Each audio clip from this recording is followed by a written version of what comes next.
Good afternoon, viewers. Welcome back to Ethiroli's Nerpada Ozhugu. We have been vocaling as the voice of oppressed for the past 1 month. We have been interviewing experts of various fields during this lockdown period. As a part of that, we are intrigued to explore truth behind India-China relationships. China has become the most pronounced word in the past 1 week. Boycott China, hashtag get out China, more and more have been trending in the social media. We are all ridden by our emotions, while we should have meticulously explicate the facts and find solution for the problem which seems to be a never-ending hassle. For our diligent analysis, we have Associate Professor of Shiv Nadar University, Dr. JABIN T. Jacob. He expertise in Department of International Relations and Governance Studies. I take immense pleasure in welcoming him to our show. Thank you so much, sir, for agreeing to be a part of our show. Thank you, Vladimir. I'm glad to be on this show. Okay, so firstly, as a first question, I would like to keep all frivolous thoughts such as destroying these Chinese products and trending hashtag boycott China, whatever they claim it to be. I want to keep those things aside and I would like to deep dive into the roots of both cultures. To me, it seems there are a lot of similarities between them. What are the major cultural similarities possessed by both the countries? And can we perceive that those similarities have led to this conflict? Look, China and India are two very large countries with very large populations and equally long histories, right? Yes. So, over time, there will be some similarities that we will observe. At the very basic, I would say, when you're looking at two countries like this, some factors like problems of administration, problems of governance, problems of providing for your people, all of these will be very, very same in both countries. And over time, what happens is certain habits, certain structures develop to cater to these realities. And as a result, you will actually find a lot of similarities between India and China. But in the modern era, of course, we have diverged, because of historical factors, because of colonialism, imperialism, the Western orientation that global politics has sort of taken. Now, in terms of what sort of bring China, the similarities between India and China, I think one immediate thing that occurs to me as somebody who's sort of been in both countries, who sort of experience both cultures, is that there is a massive structural reality in society, which is that it is based on social hierarchies, right? Yes. There is a new journal article that has been brought out by Christophe Defello and Gilles Vernier that talks about the arrival of the BJP government in 2014 in India as not just a change in a political party in India, but a change in a political system. Okay. But I would argue that is maybe sometimes too large an argument to make. It is not possible for such shifts to take place if there hasn't been an underlying reality in Indian society that was amenable to such shifts. Such maybe, so once we are all proud of being democracy, being a democracy in India. But in reality, I think Indian society, the fact that caste and other social hierarchies exist in Indian society show that we are not really very democratically minded. You look at how, protests are suppressed, or how people react so quickly and sharply against differing opinions. It's Yes. not so easy for us to sort of accept counter views and so on.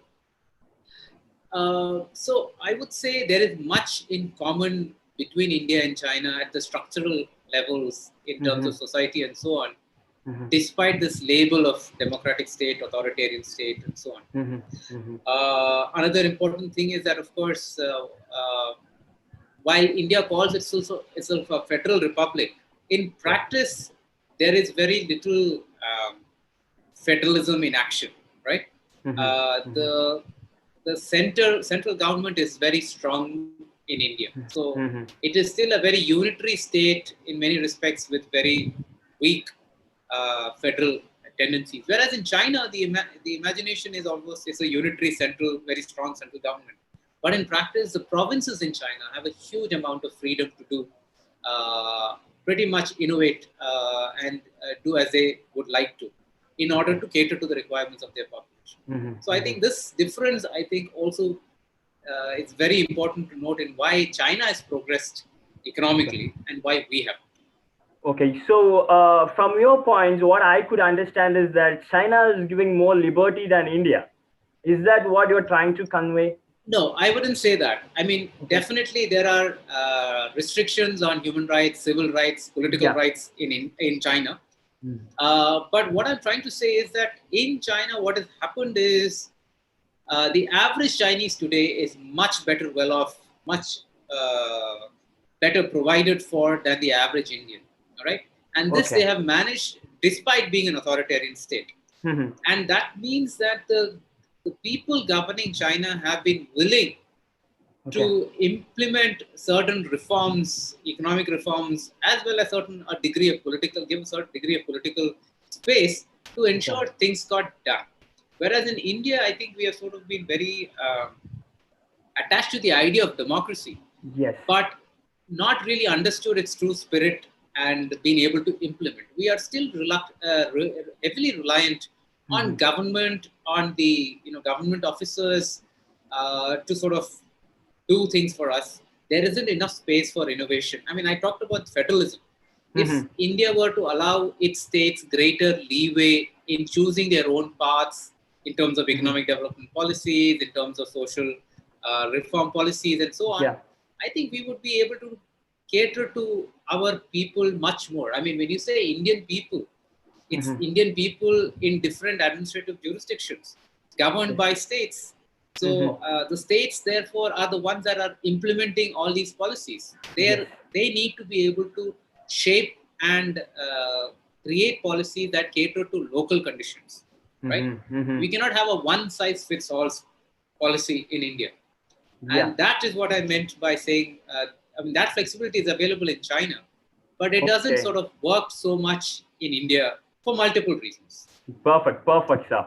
So, as if now, when you talk with the intellectuals or even the one who is very intellectual in world politics, all they claim is China and India can't collaborate.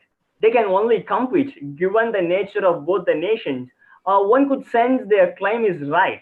But the slogan which has been often promulgated in the world arena is okay, but there is no denying the fact that both has a capability to orchestrate the world politics in their favor. My question here is, how much have we strengthened the economic ties? Because both the nations are huge in terms of population, in terms of innovation, or in terms of knowledge. They're huge. But how have we strengthened the economic ties? Is it at all possible to boycott the Chinese products, as some people claim today, so-called patriots? If it is indeed possible, who is going to take the punch, sir? India or China? Okay, so there are two questions here, as I understand. One is the nature of the economic relationship, and the other is whether India and China can collaborate and cooperate. Exactly. So, in terms of the nature of the economic relationship, presently what is happening is that India has a very large trade deficit with China, right? Now, many people consider this a problem, but if you actually look at it, a trade deficit exists because we are buying goods from China that are not available in India. And if we didn't have a trade deficit with China, we would have a trade deficit with some other country because we would have to buy those goods from somewhere else. So when we say that we boycott Chinese goods, there is a problem because then it means that the country that we will buy the goods from instead of China will have better bargaining power. In any case, those goods are more expensive, which is why we started buying goods from China, right? So when we say boycott Chinese goods, we say do not accept Chinese goods, then other countries selling those goods will be able to charge higher prices. So in a way, it's a net loss for India. Now the question is, why is it that we are in a situation where we have to buy these goods from China? A larger question can also be asked, why is India so heavily dependent on arms imports from other countries, from Russia, from the United States? Why is it that India does not have the capacity to produce and create products that its citizens need at home in India. I think that is a problem of economic policy making. That is a problem, as I mentioned before, and I'll keep coming back to it again and again, of the lack of proper implementation of federalism. So there are some economic imbalances in structures that are problematic in India already that create this situation. All right. Innovation is not rewarded. Creativity is not rewarded. There's too much respect for seniority and somebody's family background that prevents proper implementation of policy, whether in government, even in the private sector, right? So that's a problem. From this, can I understand? Sorry for interrupting you, sir. Just have a sub question here. From this, can I understand that the development which China has come today, or the kind of development they have received from 1970s to today, is all because of the liberty they gave for innovation and the liberty they gave for the youngsters to come out with their ideas? Is that what the root cause for their development is? Can I understand in such a way? So that is certainly part of China's reasons for success, but in there are also problems there. In the sense that China is also very extremely hierarchical. It is very youngsters have to respect their seniors, and if you have to present an idea, you have to ensure that you do not step on any toes. The same sort of thing that happens in India as well. So there are problems, but there was also the ability to break past that sort of hierarchy when the situation demanded it. All right. China as a society since 1949 has undergone much churning socially. They had the great cultural revolution, great proletarian cultural revolution, and all of these massive social experiments which created a lot of damage, but it also helped equalize China in many ways. It broke social hierarchies in many ways. So that way, there is scope for innovation. There is scope for people's ideas sort of coming out. A good political leader will understand if somebody, even junior, is coming with a good idea, he will recognize that it's a good idea and is useful for himself as well as for the community, and therefore he'll implement. In India, that is not really happening in many ways sometimes because of, like I said, hierarchies. But there is another thing, that Chinese economic development, and we should not make this mistake of thinking that Chinese economic development is perfect. Chinese economic development has come at great cost. There's a whole generation of people that sacrifice their individual liberties because they worked these 18-hour-long shifts, they gave up their labor rights and so on. Chinese environment was damaged. Today, if you say Chinese, if Chinese economy grew at 10% for 2 or 3 decades, you can easily minus 2 or 3% from that 10% because of the environmental damage that has been caused. So in a way, when we buy products from China, we are avoiding that environmental damage. The damage is in China, but we are getting the benefit of those products, right? Now in India, we need to be able to see how do we encourage innovation, how do we encourage local manufacturing without feeling that this is about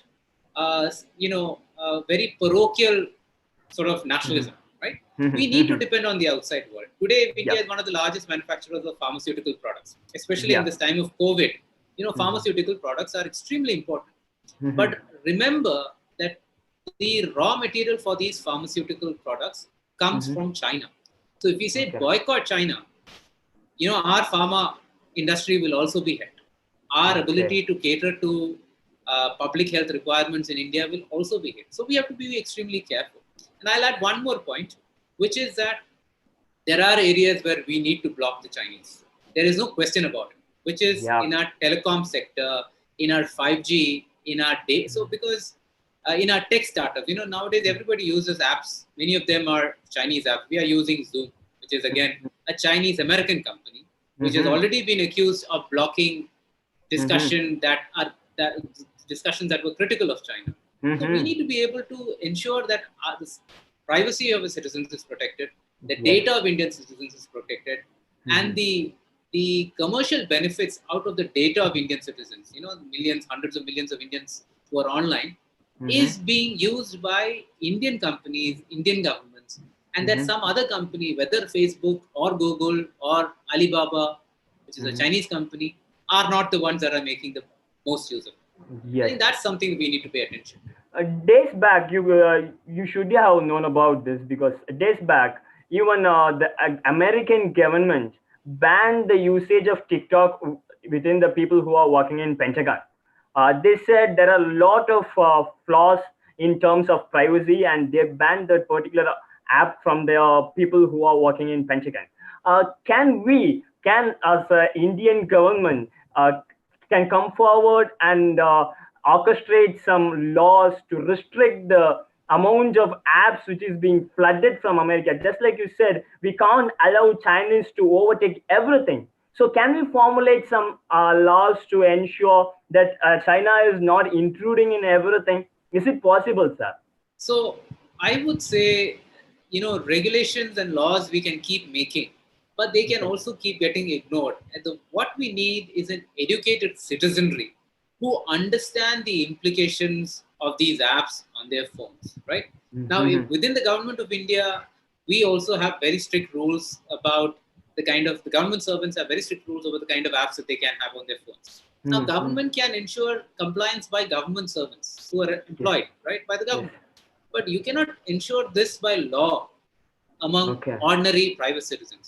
So Mm-hmm. what we Mm-hmm. need is probably through avenues like this YouTube channel of yours, is for the audience, the ordinary people, to be educated about the risks of these apps.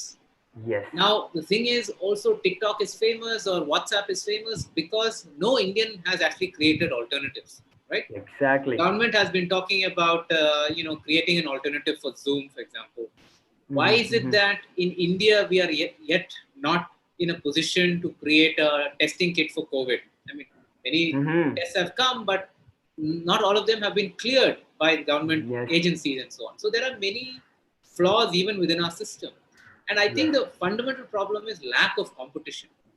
You Mm-hmm. need competition between private enterprises, sometimes between states, in order to achieve the best model possible, so that others can learn from the best practices. But if there Mm-hmm. is, no competition, if there are monopolies like DRDO in India or Mm-hmm. HAL in India, then we will Mm-hmm. not have the best products coming out.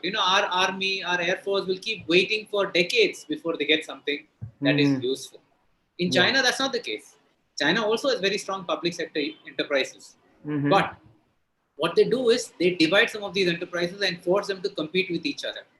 So that, if one enterprise fails in bringing out an aircraft, another one will succeed. In Success. India, we don't have them. Yes. So I think these are some of the concerns that we have in India, we should be thinking more deeply about. Sure, sir. Sure. Perfect, sir. And my next question is, it's widely known that social and cultural values of a nation plays a vital growth, uh, a vital role in its growth. Despite being liberalized in 1970s, China is not that far from our reach. Even J.C.H. Chai and K.C. Roy, in the book of Economic Reform in China and India, specifically states that China's cultural heritage, which you also pointed out in your first answer, favor modern economic development more than India. What criticism is being on India is that India's caste system is strangling the development of our nation. How vast role have the social factors played in development of both the countries? Can we perceive that because the existence of caste system, we are not able to move forward from a place where we are being today? I certainly agree. As I mentioned just a little before, China since 1949 has seen multiple social churns. Mm-hmm. The Cultural Revolution I referred to, but also in terms of the identity of the Communist Party, the goals of the Communist Party itself. One of the big roles, the goals was to be able to smash the traditional gentry, the traditional hierarchy that existed in society, Mm-hmm. the gender divide, the regional divides. So I Mm-hmm. think in large measure, China succeeded in doing some of this, Mm-hmm. but not entirely. Now in India, Okay. certainly, we've not had the kind of social churn since independence that China has seen. And as a result, several social structures are extremely entrenched in India. Mm-hmm. Caste Mm-hmm. is one. And certainly caste has affected education, caste has affected government services, caste Mm-hmm. has affected practically all walks of life. Even private sector, which says, we work on the basis of merit, Mm-hmm. seems to ignore the fact of caste. Because who ultimately gets to the top? Everybody says, okay, your English is good. Yes, maybe your English is good, but how did your English become good? Because your parents were in a position, they had the social capital to send you to a good English medium school. Yeah. Now, would you say that somebody whose parents had good English and therefore speaks good English has done more work than somebody who's coming for the first time into a school or a college, first generation learner? I mean, it has been quite a challenge. So I think our system needs to be able to acknowledge the effort that has been put in by first generation learners. Just because somebody's English is not good doesn't mean that that person is not capable. How do we create environments in which those people can also contribute and support people? So I think that really is a big catch here. And as long as we are not able to deal with this sort of a reality in Indian society, we will continue to fall short. Now, another thing is, you can't simply say India, China. When you make these large comparisons, it also covers up a lot of underlying variety within these countries. So it's not the case that all parts of China are progressing equally. Nor is it the case that all parts of India are equally backward. So in the south, for example, Tamil Nadu, Kerala, they have very highly advanced social policies and social conditions that have led to a fairly good quality of life for its citizens of these states, right? Yes. Now in places like Bihar, perhaps it might not be the case. In parts of UP, it might not be the case. So we need to be able to acknowledge these differences and say that, well, maybe we need to tailor our policies so that we can deal with the specific problems in each part of India. Therefore, these large India-China comparisons, I'm not quite in favor of. There are parts of India that are sometimes much more advanced than parts of China. There are areas where India does much better than China. But we need to identify what works for each part of the country, right? So states like Kerala, for example, with high levels of literacy and very small area cannot perhaps be a very good in manufacturing, because there's just simply no space for manufacturing industries. And its population is also slightly more aged, right? Demography is different. So maybe that is services is where it might score. Different from states like Bihar, which has a young population, which might need industry and more, and so on. The northeast of India is an entirely different structure, right? Entirely different setup. So we can't have the same level of industries in the northeast. The northeast needs to be able to do something differently. Services, tourism, processing industries, etc. That is how it might work for that part of the country. Again, I have a sub question from here. As you said, China is not perfect in terms of everything. I came to know that there are few things like caste, which is also in China. I was told that name was kingships. So if it was indeed there, how was China able to abolish those things and come forward? And where we are being strangled by those? What measures can be taken to come and prevail out of all those odds? What do you think are the measures? So what you're referring to in China is a sort of networks that are built among people of the same family name, for example, or the same village. But that also exists in India. If you are from one village and you go to Delhi for work, and then somebody from your same village comes to Delhi, then that person will use the person in Delhi as a contact, right? So this sort of networking, the Chinese have this word called guanxi. So this sort of networking in Hindi, it's called biradari in a sense, right? So this is very common in both countries. We are very large countries. How do we get around in a totally foreign environment without knowing somebody friend, your college friend or your school friend? This sort of. So this is actually very normal in both countries, and in not just in these two countries but everywhere. But the problem is when these networks are used to ignore somebody that is more capable, maybe outside of your network, right? In India, for example, there is this turf battle between IAS people, IPS people, IFS people, perhaps. If you're in a place like Chennai, the sort of college rivalries that take place. Maybe sometimes within a college, there are hostel rivalries that take place. And those connections are good if it leads to the larger sort of good of the college or the community or the state or the country.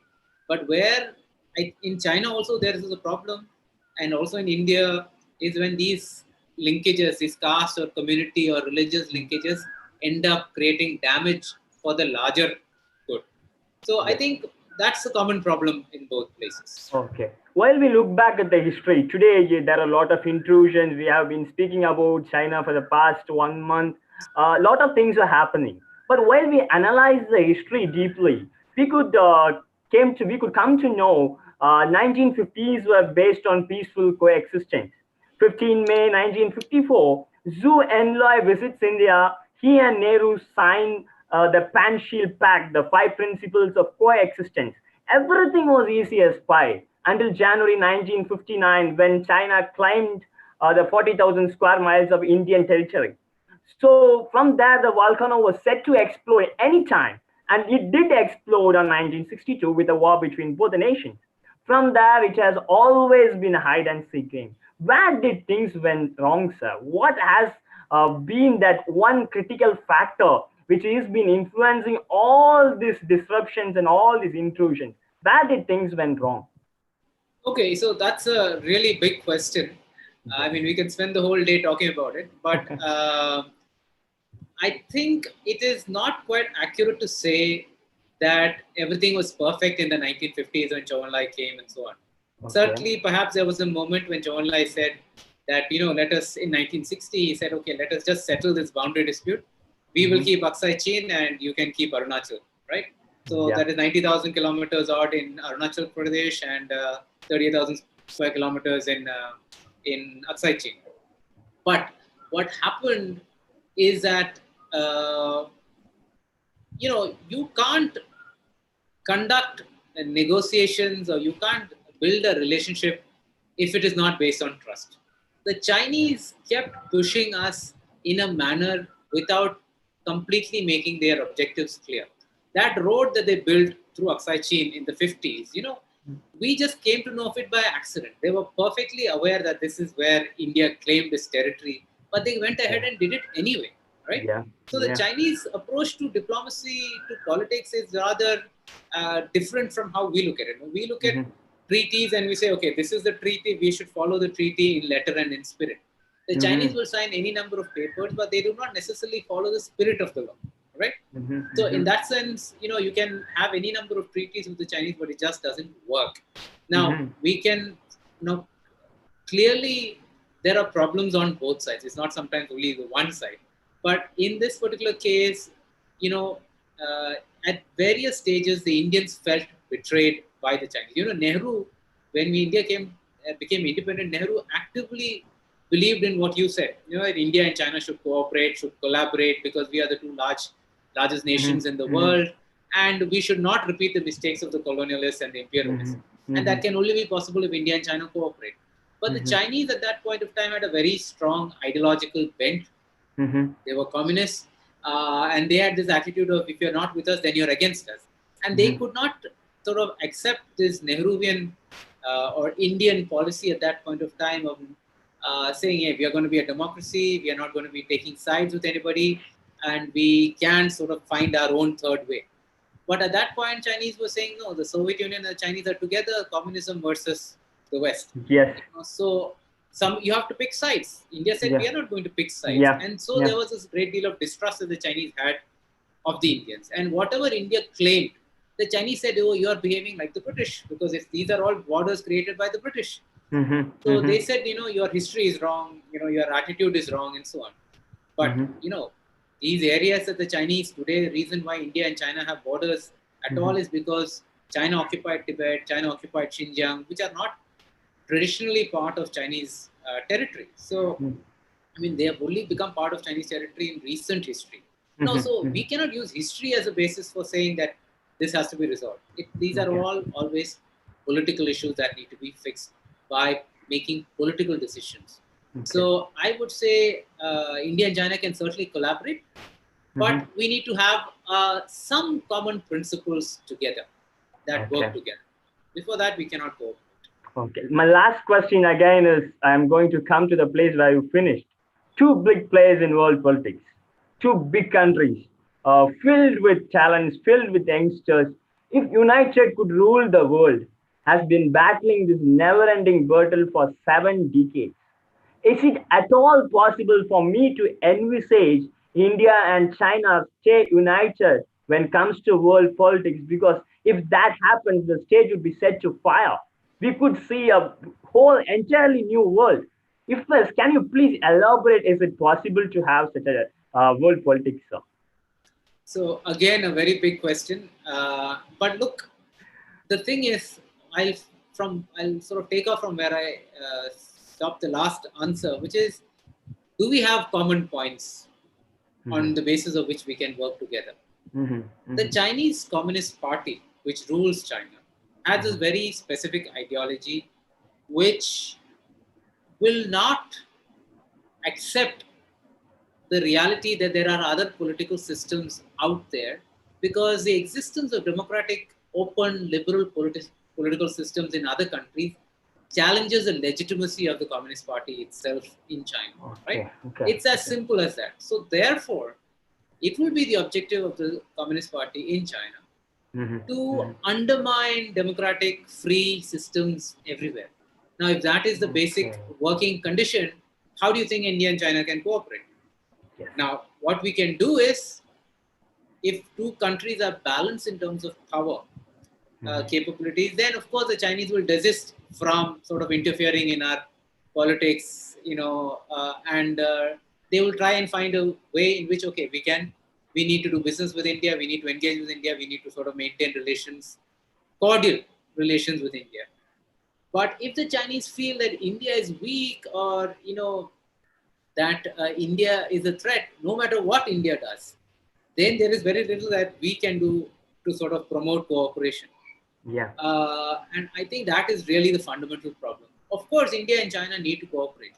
If we are talking of governments and particular political systems that maybe do not work together, are not compatible. But these two populations, 2.5 billion people, cannot really not engage with each other, right? Yeah. So I Yeah. would say the way forward is to accept there are political differences, Mm-hmm. Mm-hmm. but to encourage greater people-to-people interaction so that we are able to understand each other. Mm-hmm. We are able to,